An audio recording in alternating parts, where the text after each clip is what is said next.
Hello world, welcome to another Gospel Fix Webisode. I had a person tell me recently that they were struggling with lust, so they went to their youth pastor. And their youth pastor gave them this advice, that they should break up with their girlfriend because that would solve the lust issues. My problem isn't that the advice is bad. The problem is that this is the only advice that this youth pastor gave this kid.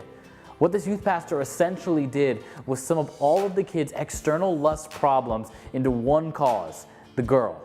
She must be causing him to stumble. She must be causing him to lust. And the reality is that we do this on a daily basis, that most Christians want to blame their lust issues on external circumstances. While there is some merit in this, the problem is that we often get caught up in trying to treat the external circumstances and the actions versus actually getting to the cause of the problem. What I mean by this is we end up treating symptoms of a disease that we all are inflicted with. It's sin.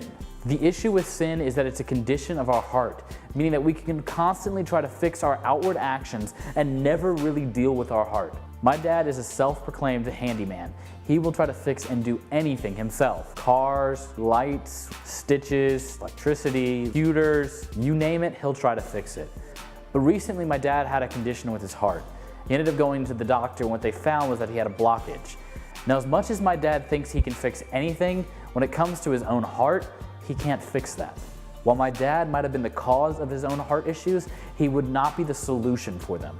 My dad doesn't know anything about his own heart, and thus he has to go to somebody who's an expert on it and somebody who could actually fix that.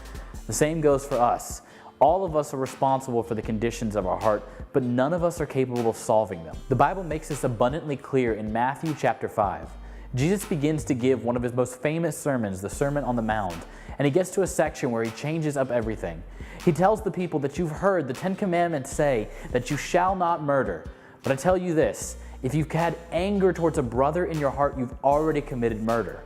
He then goes even farther and says that you've heard you shall not commit adultery. But if you've lusted after a woman, you've already committed adultery in your heart. What Jesus has just told these people is that sin is a condition of the heart. What this means is that we don't simply need to correct our outward action, but rather we need a heart transplant. And the reality is none of us are capable of fixing our own hearts. If we look at the news for any amount of time, we know that this is true, that our hearts are broken.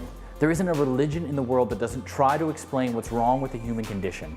Right now, one of the largest sections in bookstores is self-help.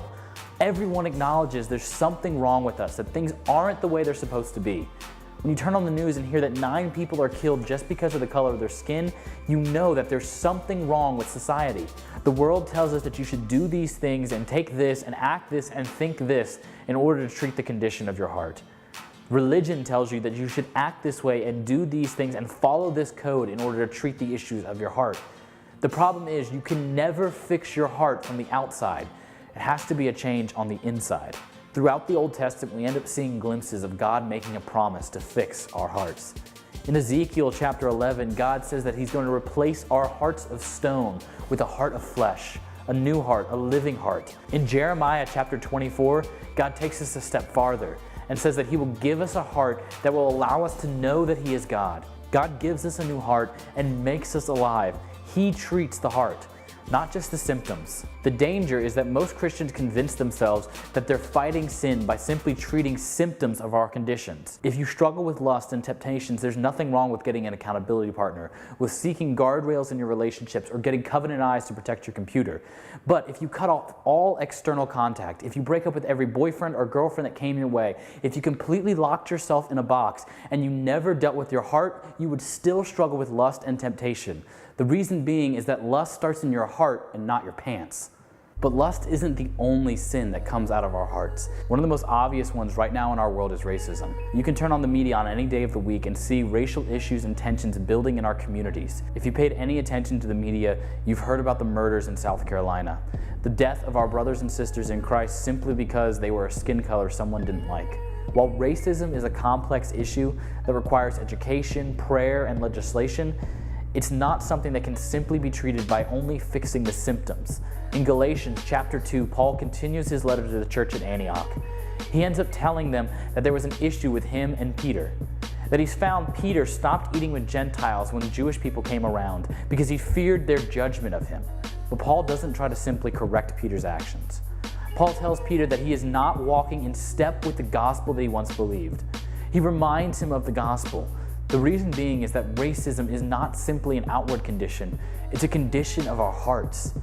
For churches in our communities, this means that dealing with racism and racial tensions starts with evangelism, sharing the gospel with people who are not like us. We're constantly called out of our comfort zone to share a message of not how to fix behavior, but how you can have a heart transplant. In 2 Corinthians chapter 5, Paul tells the church at Corinth that if we've put our faith in Jesus, then we are a new creation and the old parts of us have passed away. What this means is that if we've put our trust in God, if we've put Him first in our life, surrendered to Him, then He's given us a new heart. For many of us, though, watching this video, we feel like we are not a new creation. Because it seems like every time we defeat sin, it bubbles right back up again and takes control of our life. But this is where you should continue to rest in. You're saved by your works. You're saved by His works. You rest in Jesus and what He did on the cross. This isn't as simple as just saying you were baptized when you were 2. And it's not a magic prayer you said when you were at camp. This is truly surrendering and giving your life to Jesus Christ, believing that you are a sinner, believing that He died on the cross, and when He died there, it counted for you.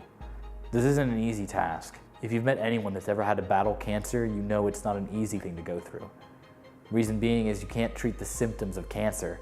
You have to treat the cancer itself, which often means you have to inflict harm on the body. You have to do surgery and chemo, and often it seems like the body is worse off trying to battle the cancer than it was when it was just letting it run free.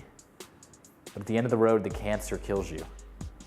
This is the only option you have to try to live. The same goes for sin. Sin is a cancer. And for many of us, our lives seemed a lot better off when we weren't trying to follow Jesus, when we just ignored the cancer. But now that we've acknowledged its existence and we know that it's a means to death, you can't continue to treat symptoms. You have to get to the cause of it. It's the heart. And none of us are capable of fixing our hearts. Only Jesus. The question then becomes, have you truly trusted Jesus? Do you believe in the gospel? Or are you continuing to try to rest in your own efforts and your own works? We hope you enjoyed this Gospel Fix webisode. We post videos every Wednesday and Friday, so make sure you like this video and subscribe to the channel to stay up to date. Also, check out our website at www.thegospelfix.org. Grace and peace.